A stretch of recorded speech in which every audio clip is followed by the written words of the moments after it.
Hi there, I'm Carolyn, Trichologist at Absolute Hair Health Clinic. Today we're talking about men's hair loss, and exercise.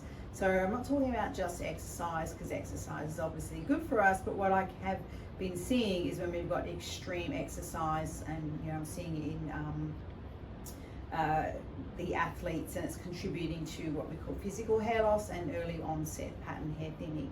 So I have seen it in a professional ballet dancer who came to see me. I had a hobby marathoner. I've seen some bodybuilding things, high level cricket and football, and also some CrossFit. So these are some of the pictures we're sharing with you today. It's not the sport that's the problem. It's all about the drain that it has on the body, okay? And it's more about the fuel that the body needs for recovery and repairing as well, and the energy for the sport itself. So what I find with all of these stories is they all had very low levels. So we use the word the tank. So we've got the iron from what we eat, but the tank is the ferritin. So all their storage levels were super low, particularly for men in their age bracket. But what they all had was physical hair loss, okay? Physical hair loss is when the hair is actually falling out of its hair cycle. So it exposes these pattern thinning areas. So they came in thinking they've got pattern hair thinning, but I knew it was far too young for their age, and that the physical hair loss is not pattern hair thinning. So pattern hair thinning is a very, very gradual miniaturization.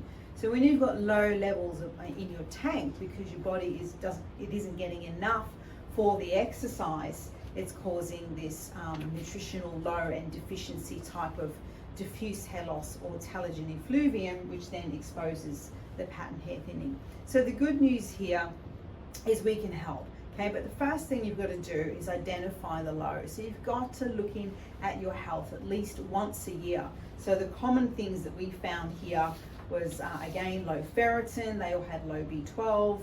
They all had low vitamin D, and we also found low essential fatty acids. So we go in and we do what we call a topical hair cycle rebuilding. So we bring the hair back into its cycle again, a little bit of hair growth treatment, and we use nutritional therapy depending on what we find in the blood tests.